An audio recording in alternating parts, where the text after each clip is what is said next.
ధర్మ పోరాటంలో ఉన్న వాళ్ళందరూ కూడా వీరులుగానే ఉంటారు, ఉత్సాహంగా ఉంటారు, ఉర్రెక్కులెత్తు ఉంటారు. ఎప్పుడు శత్రువుని ఎప్పుడు టార్గెట్ చేస్తూనే ఉంటాం. శత్రువు ఎవరు, టార్గెట్ ఎవరు? అన్య మతస్థులు మాకు శత్రువులు. ఎందుకంటే నాకు శత్రువులు ఎవరైనా అంటే అన్య మతస్థుడే. ఒక ధర్మాన్ని కించపరిచేవాడు ఎప్పుడైనా శత్రువే. ఆయన శత్రువేనా? 100%. ఎవరా శత్రువు? అజయ్ బాబు అనే పాస్టర్ అలియాస్ ఎర్రప్ప. ఇతను ఎంతసేపు దేవీ దేవతను కించపరుస్తూ ఆయన ప్రతి ఇంటర్వ్యూలో మీ స్టూడియోలో కూడా జరిగింది లాస్ట్ టైం. అది చూసిన తర్వాతనే నాకు ఇంకా కోపం వచ్చి వెంటనే వెళ్ళి లీగల్గా మనం యుద్ధం చేయొచ్చు. యుద్ధం 2-3 రకాలుగా యుద్ధం ఉంటుంది. కాబట్టి ముందుగా ఫస్ట్ ఇతనికి లీగల్గా మనం కంప్లైంట్ చేయాలని కంప్లైంట్ ఇవ్వడం జరిగింది. కంప్లైంట్ ఇచ్చినప్పుడు సిఏ గారు చూస్తామని చెప్పారు ఫస్ట్ వాళ్ళు. అది ఏంటో మాకు తెలియదు కదా, చూస్తామన్నారు. చూస్తామంటే సార్ మేము విత్ ఎవిడెన్స్ ఇచ్చాం, విత్ లింక్స్ ఇచ్చాం, మీకు సీడీ కూడా చేసిస్తున్నాం సార్, అతను చూసి ఇచ్చింది చూడండి అని ఫోన్లో చూపించాను. నేను ముందు ఫోన్లో చూసిన తర్వాత చూసి సరే మీరు ఒక పిటిషన్ ఇవ్వని అన్నారు. పిటిషన్ ఆల్రెడీ ఇచ్చాం సార్. ఇది కాదు ఇంకొక పిటిషన్ అన్నారు. ఇంకో పిటిషన్ ఎట్లా ఇస్తాం సార్? ఇప్పుడు రాయమంటే రాసిస్తాం, కానీ ఇదే రాసిస్తాం. ఇంకో పిటిషన్ ఇవ్వడానికి ఏం లేదని చెప్పిన లెటర్ హెడ్లో ఇచ్చాం మేము. తర్వాత వాళ్ళు ఒక పిటిషన్ రాశారు. రాసిన తర్వాత దాన్ని సిగ్నేచర్ చేయమని. అజయ్ బాబు అనే వ్యక్తి మీద కంప్లైంట్ ఇవ్వాల్సినంత అవసరం మీకు ఏమొచ్చింది? లేదంటే ఆ రకంగా మీకు ఏం ఇబ్బంది పెట్టించే వీడియోలు మీరు చూసారంటే? అయితే ఇక్కడ ఏం జరుగుతుందంటే రాముడిని ఇవాళ యావత్ ప్రపంచం కూడా ఒక కొలుస్తూ ఉంది. మనం 500 ఏళ్ళు కొట్లాడి రామ మందిరం కట్టుకున్నాం. కొన్ని 100 ప్రాణాలు పోయినాయి. ఒక రాముడి గుడి కోసం కొన్ని 100 ప్రాణాలు పోయినాయి. అలాంటి వ్యక్తి మీద, అలాంటి దేవుడి మీద ఇతను ఒక నీచమైన మాటలు మాట్లాడుతుంటే కోపం వస్తుంది. ఇవాళ మన కన్న తండ్రిని ఎవడని మాట్లాడుతుంటే ఊరుకుంటామా? కన్న తల్లిని ఎవరంటే ఊరుకుంటామా? ఇవాళ హిందువుగా పుట్టామంటే రాముడే. ఆయన ఏమంటాడంటే రాముడు అనే వ్యక్తి మనిషిగానే పుట్టిండు కదా, ఆయన దేవుడు ఎట్లా అవుతాడు అని మాట్లాడుతున్నాడు. రాముడు పుట్టిండు మనిషిగానే, ఆయన కారణ జన్ముడు. ఓకే, అంటే ఇప్పుడు ధర్మం తెలిసిన గురించి ఏమైనా చెప్పగలుగుతాం, ధర్మం తెలిసిన తెలియని కూడా ఏం మాట్లాడతాం. మనిషి అన్నప్పుడే నీ విలువేందో అర్థమైపోయింది. అవును. ఆయన మానవ రూపం ఎత్తిన కారణం ఏంటంటే రాబోయే కలియుగంలో ఎలా ఉండాలి మనిషి అని ఆయన అవతారం ఎత్తినటువంటిది. ఓకే, ఇప్పుడు ఏదైతే ఆయన అవతారం తీసుకున్నాడో మీరు 10 అవతారాలు ఉన్నాయి మరి, అందులో రాముంది ఒక అవతారం.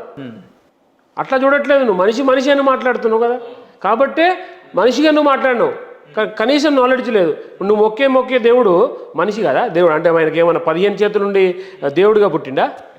పుట్టిన దాఖలాలు కూడా లేవు, డేట్ ఆఫ్ బర్త్ లేవు. అంటే ఆయన దైవ అనుగ్రహంతో పుట్టిండు మరియమ్మ కడుపులో అని చెప్తాడు. డేట్ ఆఫ్ బర్త్ ఉందా ఇంతకి? ఓకే, వాళ్ళు చేసే పండుగ అంటే క్రిస్మస్ అంటారు కదా, కనీసం డేట్ ఆఫ్ బర్త్ ఉందా? ఎప్పుడు పుట్టిండు, ఎక్కడ పుట్టిందని అది కూడా లేదు. ఎందుకు? వాళ్ళు డిసెంబర్లో చేసుకుంటారు కదా. పుట్టిన డేటా ఏ బైబిల్లో చూపించండి. ఓకే, దిక్కు దివానం లేని పుట్టుక చెప్తున్నా కానీ దిక్కు దివానం లేని పుట్టుక మీ దేవుడు పుట్టుక. అట్లాంటిది నా రాముడి గురించి మాట్లాడే నీ కనీసం అయిన విలువ లేని మనిషి నువ్వు మాట్లాడితే ఎట్టు ఊరుకుంటా? అందుకనే న్యాయపరంగా మేము కేసు పెట్టడం జరిగింది. ఆ సిఐ గారు కూడా ఆలోచించి పెట్టారు. అంటే టైం తీసుకున్నారు వాళ్ళు, నాకు 2 రోజులు సమయం ఏంటి అన్నారు. సరే 2 రోజులు ఇచ్చాం. పోగానే పోలీసుల రెస్పాన్స్ ఎట్లా అనిపించింది? ఫస్ట్ చూశారు, చూసి సింపుల్గా వాళ్ళకి 100 కేసులు వస్తుంటాయి కదా, సింపుల్గా తీసుకున్నారు. సరే సార్ చూస్తామన్నారు. మేము కూడా ఎక్కువ ప్రెషర్ చేయలేదు. సరే చూస్తారు కదా, బిజీ ఉన్నారు, ఆ క్రికెట్ మ్యాచ్ షెడ్యూల్లో బిజీ ఉన్నారు అంటే సరే 2 డేస్ తర్వాత మళ్ళీ ఫోన్ చేశారు. మళ్ళీ ఫోన్ చేసినప్పుడు అవుతుంది సార్, అవుతుంది, చూస్తున్నాం, లీగల్ ఒపీనియన్ పంపించారు అన్నాడు. సార్ లీగల్ ఒపీనియన్ అంటే ఈ ప్రాసెస్లో లీగల్ ఒపీనియన్ తీసుకునేటువంటి అవకాశం ఉంది పోలీస్ డిపార్ట్మెంట్. ఎట్లా పడితే అట్లా పెట్టడానికి లేదు. ఇప్పుడు నేను ఎఫ్ఐఆర్ ఇచ్చినా వెంటనే పెట్టడానికి లేదు. లీగల్ ఐఆర్ ఆఫీసులతో తీసుకోవాలి, వాళ్ళు సలహాలు సూచనలు తీసుకొని చేయాలి. వాళ్ళు దానికి కొంచెం సమయం తీసుకున్నారు, ఒక 2 రోజులు పట్టింది. తర్వాత ఇంకా వాళ్ళు కొంచెం నిర్లక్ష్యం చేస్తున్నట్టు కనిపించింది. ఓకే, అప్పుడు వెంటనే మేము అన్నాం, సార్ మీరు లీగల్ ఒపీనియన్ తీసుకుంటే మీ మీద మేము లీగల్ ఒపీనియన్కి వెళ్ళాల్సి వస్తుంది అని చెప్పి. ఓకే, వారికి అర్థమైంది సీరియస్ అవుతుంది మ్యాటర్ అని. నేను హిందూ జేఏసీ అధ్యక్షుని వచ్చి మీతో ఇచ్చాను. నేను ఒక్కడిని రాలేదు, నాతో పాటు 29 హిందూ సంస్థలు ఉన్నాయి. నాతో పాటు మా కార్యకర్తలందరూ కూడా వచ్చారు. రాంబాబు గారు కానీ, నరసింహ గారు కానీ, సాయి గారు కానీ, ఇట్లా అందరూ కూడా వచ్చాం. మేమందరూ వచ్చి మీతో ఈ విన్నవించుకున్నాం. మీరు ఇంకా డిలే చేస్తారంటే కుదరదండి, మీరు వెంటనే కేసు చేయాలన్నాం. ఒక 2 నిమిషాలు టైం అన్నారు. వెంటనే రైటర్ ఫోన్ చేశాడు, డీటెయిల్స్ అన్ని ఇచ్చా, కేసు అయిపోయింది. కేసు అయింది, ఎఫ్ఐఆర్ కాపీ నాకు మెసేజ్ వచ్చింది. మొత్తం మీరే స్టేషన్కి వెళ్ళి ఇచ్చిరా? మేమే స్టేషన్కి వెళ్ళి ఫోటోస్ అవన్నీ ఉన్నాయి. మీరు ఇచ్చిరా అంటే మీ మనుషులు? నేనే వెళ్ళా, ప్రత్యేకంగా నేనే వెళ్ళా. ఇది ఎందుకంటే మేము మా కమిటీ సభ్యులకు అక్కడక్కడ చెప్పాం, మిగతా మన జిల్లాలలో ఉన్నారు. అజయ్ బాబు గారి మీద కంప్లైంట్ ఇస్తున్నప్పుడు పిటిషన్లో ఏం రాశారు మీరు? క్లియర్ కట్గా హిందూ దేవి దేవతలను ఉందా? ఆ పిటిషన్ ఉందా మా దగ్గర? ఒకసారి అది చూసి చదవగలుగుతారా ఆడియన్స్ కోసం? 100%. నేను పెట్టిన కేసు ఏముందంటే హైందవ సంఘాల ఐక్య వేదిక, హిందూ జాయింట్ యాక్షన్ కమిటీ, గౌరవనీయులైన స్టేషన్ ఆఫీసర్ గారికి సైబర్ క్రైమ్. అయ్యా, నా పేరు కె రవీందర్ రెడ్డి, తండ్రి పేరు వెంకటరామరెడ్డి, రామంతపూర్ మండలం, మల్కాజ్గిరి జిల్లా. నేను హిందూ ధర్మాన్ని అనుసరిస్తూ హిందూ దేవుళ్ళ పట్ల అచంచలమైన భక్తి శ్రద్ధలతో పూజలు చేసుకుంటున్నాను. ఈ మధ్య అనగా 24/3 తేదీన నేను పెట్టినటువంటి కేసు డేట్ అండి. యూట్యూబ్ ఛానల్లో చూస్తుండగా శ్రీ రామచంద్రుని మూర్తిని అవమానిస్తూ ఒక వీడియో కనిపించింది. ఆ వీడియో చేసిన వ్యక్తి మద్దిశెట్టి ఎర్రప్ప అలియాస్ అజయ్ బాబు అనే తండ్రి కోటయ్య, సరోజనాపురం, దమ్ముశెట్టి మండలం, భద్రాద్రి కొత్తగూడెం జిల్లా, తెలంగాణ రాష్ట్రం. ఫోన్ నంబర్ అతనిది 9000068895. ఈ వ్యక్తి దేవీ దేవతలను దూషిస్తూ హిందువులు మత విశ్వాసాలను గాయపరుస్తూ అనేక వీడియోలు చేస్తున్నాడు. ఈ వ్యక్తిని ఇంటర్వ్యూ చేసిన వ్యక్తి ఆ వీడియో ప్రసారం చేస్తున్న సిగ్నేచర్ స్టూడియో కూడా ఈ నేరంలో భాగస్వాములుగానే ఉన్నారు. మమ్మల్ని కూడా ఇన్వాల్వ్ చేశారు మీరు అందులో. అయితే ఎక్కడ జరిగింది? నేను చూసిన స్టూడియో ఏంటంటే సిగ్నేచర్ స్టూడియో ఛానల్లో చూశాను నేను, కాబట్టి అది మెన్షన్ చేయాల్సి వస్తుంది కదా, కాబట్టి అది కూడా మెన్షన్ చేశాను. చిత్రం ఏంటంటే అది చేసింది నేనే అండి, రవీంద్ర గారు. మీరు నా మీద కంప్లైంట్ ఇస్తే ఎట్లా? అయితే భాగస్వాములుగా ఉన్నారు. గణతంత్ర లౌకిక రాజ్యంలో అయిన మన భారతదేశం హిందువుల మత విశ్వాసాలను గాయపరుస్తూ హిందూ దేవీ దేవతలను దూషిస్తూ వీడియోలు ప్రచారం చేస్తున్న అజయ్ బాబు మరియు సిగ్నేచర్ స్టూడియో వారిపై BNS చట్టం 298, 299, 300 మరియు 302 సెక్షన్ల ప్రకారము కఠిన చర్య తీసుకోవాల్సిందిగా కోరుచున్నాను. ఇట్లు ఫిర్యాదు చేసినప్పుడు లింక్స్ మొత్తం పెట్టాను, 4 వీడియోల లింక్స్ పెట్టాను, తర్వాత CD చేశాను. పూర్తి ఎవిడెన్స్. BNS చట్టం కొత్త చట్టం ఏం చెప్తుందంటే గతంలో ఈ 299 చట్టం 295 ఉండేది, అంటే గతంలో ఉన్న చట్టాలు. ఇప్పుడు BNS భారత్ న్యాయ సమితి ఏం చెప్తుందంటే ఎవిడెన్స్ ఇస్తే కంపల్సరీ షుడ్ పనిష్. నేను ఎవిడెన్స్తో ఇచ్చా, ఆ ఎవిడెన్స్ రాంగ్ రైట్ అనేది నిర్ధారణ చేసుకోవాల్సింది పోలీసు వాళ్ళు. నేను విత్ యూట్యూబ్ లింక్స్ ఇచ్చా, ఆయన ఆడియోస్ వీడియోస్ ఇచ్చా, ఇవన్నీ ఇచ్చి చేశాను. వెంటనే వాళ్ళు స్పందించి వాళ్ళు వెరిఫికేషన్ చేసి FIR చేశారు. అదే అజయ్ బాబు అనే వ్యక్తి ఎందుకు హిందువుల పరంగా మీరు ఈ రకంగా మాట్లాడుతున్నారు అని నేను అడిగిన. అయితే వారు ఏమన్నారంటే ఇదే రాధా మనోహర్ దాస్ అనే వ్యక్తి మరి మా బైబిల్ని బొకడా బైబిల్ అన్నాడు, లంజల బైబిల్ అన్నాడు, మరియమ్మ వ్యభిచారం చేసి యేసుని అన్నది అన్నాడు. మరి అప్పుడు మేము సపోర్ట్ చేయక ఊరుకోవాలన్నా, వాళ్ళ కాళ్ళు పట్టుకోవాలన్నా, మేము కూడా కుక్క కాటుకు చెప్పు దెబ్బ అనే రకంగానే స్పందిస్తాం అని మాట్లాడు. సో దీన్ని మీరు ఎట్లా? ఇప్పుడు తప్పు ఎవరు చేసినా తప్పే అండి. నేను ఎందుకు చెప్తున్నానంటే ఇక్కడ ఒక గొప్ప విషయం చెప్పాల్సిన అవసరం ఉంది. కొన్ని సంవత్సరాలుగా చూస్తున్నా దేవీ దేవతలను వీళ్ళు కించపరుస్తారు, వాళ్ళు కించపరుస్తారు. వీళ్ళంటే ఎవరు? కొంతమంది హిందువులు యూట్యూబర్స్ అని పేరు చెప్పుకొని, సోదరులే కదా హైందవ సమాజంలో. అదే చెప్తున్నాను, యూట్యూబర్స్ అని పెట్టుకుంటూ దీని మీద డబ్బులు దండుకోవడానికి కొన్ని ఛానల్స్, అందరూ అనట్లేదండి, కొన్ని ఛానల్స్ ఉన్నాయి. ఈ డబ్బులు దండుకోవడానికి వీళ్ళు ఒక ప్రీ ప్లాన్ గేమ్ ఆడుతూ ఉన్నారు. ఫస్ట్ వాళ్ళ బైబుల్లోనే బూతులు ఉన్నాయి, అది ఎత్తి చెప్తున్నారు వీళ్ళు. దానికి కౌంటర్ గా తెలుసు బైబిల్లో బూతులు ఉన్నాయి. చెప్తా ఏం బూతులు చెప్తా. నేను చదివిన దాంట్లో ఒక కాండం ఉంది, దాని డీటెయిల్స్ చెప్పమంటే కూడా బైబుల్ చేయాల్సి వస్తుంది. ఓవరాల్ గా చెప్పండి. తన తండ్రితోని ఒక రాత్రి పడుకొని ఇది చేయొచ్చు అని ఒక క్లియర్ కట్ శ్లోకం కూడా ఉంది. నేను అది చదువు అంటే జుబిసకరంగా ఉంటుంది. తన కూతురు తండ్రితో క్షయించి ఇది చేయొచ్చు అని చెప్పి రాసింది. అది ఎక్కడైనా ఒప్పుకునే పద్ధతేనా అండి? కన్న తండ్రితోని సంసారం చేసే పద్ధతి ఉందా? బైబుల్లో ఉంది, చూపిస్తా క్లియర్ కట్ గా. కావాలంటే నేను మీకు కావాలంటే ఆ బైబుల్లో ఫోటో తెలుసు నాకు, విషయం కూడా వ్యాఖ్యం అర్థమైపోయింది. అట్లాంటి విషయాలు కొంతమంది బయట పెట్టారు.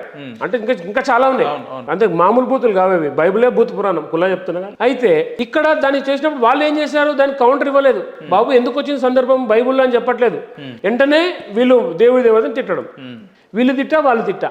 ఇప్పుడు సరే వీళ్ళు తిట్టిరు, వాళ్ళు కేసు పెట్టాలి, ముందు వాళ్ళు కేసు పెట్టట్లే, వాడు తిడుతున్నాడు. మరి ఆ లెక్కన ఉంటే మీరు మొదటగా కేసు పెట్టాల్సింది అజయ్ బాబు మీద కాదు, హైందవ సోదరుల మీద చెప్తాను. ఎవరైతే ఆర్గ్యుమెంట్ చేసారో వాళ్ళ మీద. అక్కడికి వస్తున్నాం. వాళ్ళు హైందవ సోదరులు కాబట్టి వాళ్ళకి చెప్పాము ముందుగాల మేము, మీరు కాంట్రవర్సీకి వెళ్ళకండి, విషయంలో ఏదైనా బైబుల్ ఎవిడెన్స్ తో మాట్లాడండి, ఎవిడెన్స్ లేకుండా మాట్లాడొద్దని చెప్పాము మా వాళ్ళకి. పూర్తి ఎవిడెన్స్ తో Bible page to page, pin to pin చెప్తున్నారు.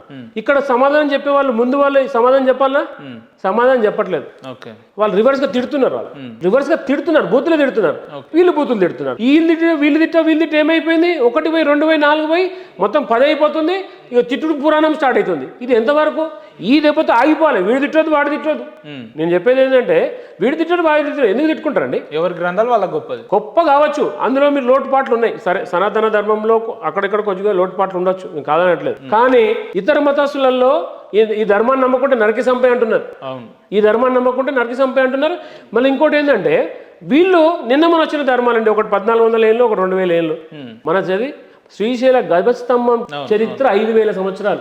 కాబట్టి కొన్ని లక్షలేళ్ల నుంచి హిందూ ధర్మం ఉంది ఇక్కడ, సనాతన ధర్మం. నువ్వు నిన్నగాక మొన్నొచ్చి అంటే మేము మాట్లాడే హక్కు మాకు ఉంది, మాట్లాడతాం. ఇది మా దేశం, భారతదేశం హిందూ దేశం. కాబట్టి మేము మాట్లాడతాం. హిందూ దేశమా? ఎస్, హిందూ దేశం, హిందూ దేశం, హిందూ దేశం, 100% హిందూ దేశం. రాజ్యాంగం ఇక్కడ హిందువులే ఉండాలి, ఇతర మతస్థులు ఉండాలి. ఎస్, ఒకటి చెప్తాను, సెక్యులర్ కంట్రీ వలస వచ్చిన వాళ్ళు వలస వచ్చినట్టే ఉండాలా. భారతదేశం సెక్యులర్ కంట్రీ అని మర్చిపోతున్నట్టు. ఒక్క నిమిషం అక్కడికి వస్తున్నా నేను. సెక్యులర్ కంట్రీగా ఎప్పుడు మారింది? రాజ్యాంగం గురించి మీకు ఏమైనా అవగాహన ఉంటే నేను చెప్తా. సెక్యులర్ కంట్రీగా మార్చబడ్డది 1976లో ఇందిరాగాంధీ ఎవ్వడి ఆమోదం లేకుండా మార్చబడింది సెక్యులర్ కంట్రీగా. మార్చకున్నా ఇక్కడ నివసించే హక్కు అయితే ఉంది కదా పౌరులుగా. అయితే ఒక మానవతా దృక్పథంతో హిందువులు ఆలోచిస్తున్నారు కాబట్టి అందరూ ఉండమంటున్నారు. అందరూ ఉండండి బాబు, మీరు ఏదో నమ్ముకున్నారు మీ జాగాలో ఉండండి. కానీ నువ్వు ఉంటలేవు, ఇప్పుడు నన్ను పంపిస్తున్నావు. క్రిస్టియన్స్ మత మార్పిడి చేస్తున్నారు అంటే మీరు దాన్ని నమ్ముతారా? 100% చేస్తున్నారు. నేను కేసులు పెట్టే వాళ్ళ మీద. మీరు రామాయణం, మహాభారతం, పురాణాలు, వేదాలు, ఇతిహాసాలు మంచి చదువుకొని ఉన్నారు. మిమ్మల్ని నేను మత మార్పిడి చేయగలుగుతానా? అంత సాధ్యం అవుతుందా? చెప్తాను. ఎందుకు జరుగుతుంది ఇదంతా? ఇక్కడ మనకు నిరక్షరాస్యత ఉన్నది. ఓకే, వీళ్ళు ఫస్ట్ ఆయుధమే ఈ యొక్క చదువు. స్కూల్స్ గా వచ్చారు ఫస్ట్ వీళ్ళు. స్కూల్స్ గా వచ్చి అక్కడ మెల్లిగా ఏం చేస్తున్నారంటే ప్రార్థనలు చేయించడం. ప్రార్థనలు చేయించిన తర్వాత ఇతనే దేవుడు పిల్లగా ఆలోచనలో లాగడం పిల్లల్ని కాడ నుంచి. ఇక్కడ పాయింట్ ఆఫ్ వ్యూ గమనించండి మీరు. ఇప్పుడు నిన్న మొన్న జరుగుతలేదు ఇది. ఎప్పుడైతే క్రిస్టియన్స్ మన దేశంకి వచ్చినప్పుడు, బ్రిటిష్ వాళ్ళు వచ్చినప్పుడు, వీళ్ళ ఉద్దేశమే ఇక్కడ హిందుత్వాన్ని నాశనం చేయాలి. ఫస్ట్ గోమాత మీద స్టార్ట్ చేశారు. గోమాత మీద ఎలా స్టార్ట్ చేశారంటే వీళ్ళ దేశంలో కెమికల్ లేకుండా పండిస్తున్నారు పంటని. ఎట్లా పండిస్తున్నారు? యూరియా సప్లై చేయడానికి వచ్చారు వీళ్ళు. ఇక్కడ మనం గో ఆధారిత ఉత్పాదనలు చేస్తూ మనం హాయిగా ఉన్నాం. మన చరిత్రని వజ్రాల రోడ్ల మీద వేసి అమ్మినటువంటి చరిత్ర మనది. కాబట్టి ఎక్కడ దెబ్బ కొట్టాలి? వీళ్ళ మూలం ఏంటి అంటే గోమాత. గోమాతని ఏం చేశారు? కోయడం స్టార్ట్ చేశారు. కోసి ఎవరికి తినిపించారు? కనీసం అన్నం లేని వాళ్ళకి తినిపించారు. తినిపించి పక్కన కూర్చోబెట్టుకొని వాళ్ళు స్లోగా మత మార్పిడి స్టార్ట్ చేశారు. ఈ మత మార్పిడి మెల్లిమెల్లిగా ఏమైపోయిందంటే, మేము చదువు చెప్తాం, మీకు అక్షర జ్ఞానం ఇస్తాం, ఆ జ్ఞానం ఇస్తాం. మీరు మాట్లాడే దాంట్లో తేడా అవుతుంది. నేను ఏమంటున్నా అంటే భారతదేశం 80% హిందువులు ఉన్నామని మనం చెప్పుకుంటాం కదా. 96% ఉండే. సరే, మీ లెక్కల 96% 96% హిందువులు ఉన్న ఈ దేశంలో కేవలం 4% ఉన్న క్రిస్టియన్లు కావచ్చు, ముస్లింలు కావచ్చు, వీళ్ళు మత మార్పిడి ఎట్లా చేస్తారు? అక్కడికి వస్తున్న పాయింట్ అదే చెప్తున్నా మీకు. భారతదేశంలో స్వతంత్రం వచ్చినప్పుడు 1947లో 4% ముస్లింలు, 4% ముస్లింలు, 0% క్రిస్టియన్. ఇది పాయింట్ గుర్తుపెట్టుకోండి, 0% క్రిస్టియన్స్.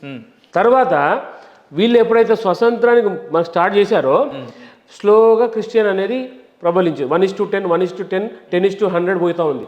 ఇవి మన సంఖ్య తగ్గిపోతుంది. 96% 80కి ఎందుకు వచ్చిందండి? వీళ్ళు 4% ఉన్నది 16. మన మహాభారతం గొప్పదైతే సంఖ్య ఎందుకు తగ్గుతుంది అంటున్నా. అంటే మన వేదాల మీద నమ్మకం లేకనే కదా ఇతర మతస్థులను నమ్మాల్సి వచ్చింది. ఇక్కడ మెయిన్ ముఖ్యంగా బ్రిటిష్ వాడు వచ్చి ఏం చేశాడు? ఫస్ట్ మన గురుకులాన్ని ఎత్తేసాడు. అప్పటి నుంచి అక్కడ దెబ్బపడిందా? గురుకులంలో మనకి ఎట్లా అంటే 8-9 సంవత్సరాలకి 6 సంవత్సరాలకి గురుకులంలో వేస్తాం. అతను పెద్ద 16 సంవత్సరాలు బయటికి అన్ని చదువులు నేర్చుకొని, విద్య నేర్చుకొని బయటకు వస్తాడు. గురుకుల వ్యవస్థ పోయి స్కూల్ వ్యవస్థ వచ్చింది. స్కూల్ వ్యవస్థలో ఏం చేశారు? అందరూ సమానమే, అంతా ఒకటే అని చెప్పారు. అందరు దాన్ని హర్షించారు. అరే అందరు ఒకటే కదా. హర్షించిన తర్వాత ఏం చేశారు? ఇక్కడ మత మార్పిడి స్టార్ట్ అయింది. మత మార్పిడి స్టార్ట్ అయింది స్కూళ్ళ నుంచే. ఇవాళ క్రిస్టియన్ స్కూల్ చూడండి, ప్రేయర్ చేయిస్తున్నారు. కాబట్టి నేనేమంటానంటే, ఎక్కడైతే జ్ఞానం మన భారతదేశంలో అచంచలమైన జ్ఞానం ఉంది గురుకులాలలో, కానీ ఇవాళ మనం ఆ గురుకులాలు పోయిన తర్వాత ఈ క్రిస్టియన్ మాఫియా అనేది వచ్చేసింది. పొద్దున్న లేస్తే మీరు చూడండి, మైక్ పెడతాడు. మైక్ పెట్టి ఈ దేవుడు సైతాన్ అని తిడతాడు, ఈ రాళ్ళు రప్పలని తిడతాడు. మనము వాళ్ళని మీరు అన్నారు సెక్యులర్ కంట్రీ అని వింటూ కూర్చున్నా, ఏం చేయలేకపోతున్నాడు. కాబట్టి ఇప్పుడు హిందూ మారుతున్నాడు. హిందూ తన జ్ఞానం తెలుసుకున్నాడు. ఇవాళ ఇప్పుడు నేను కేసు పెట్టానండి, నన్ను చూసి ఒక 20 మంది కేసు పెట్టడానికి రెడీగా ఉన్నారు.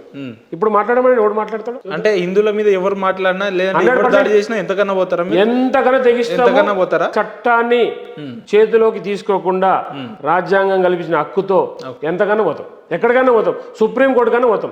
సుప్రీంకోర్టు పోయి రామాలయం సాధించుకోలేదా? హిందువుల మీద ఈ అజయ్ బాబా అనే ఒక వ్యక్తే కదా మాట్లాడతలేదు.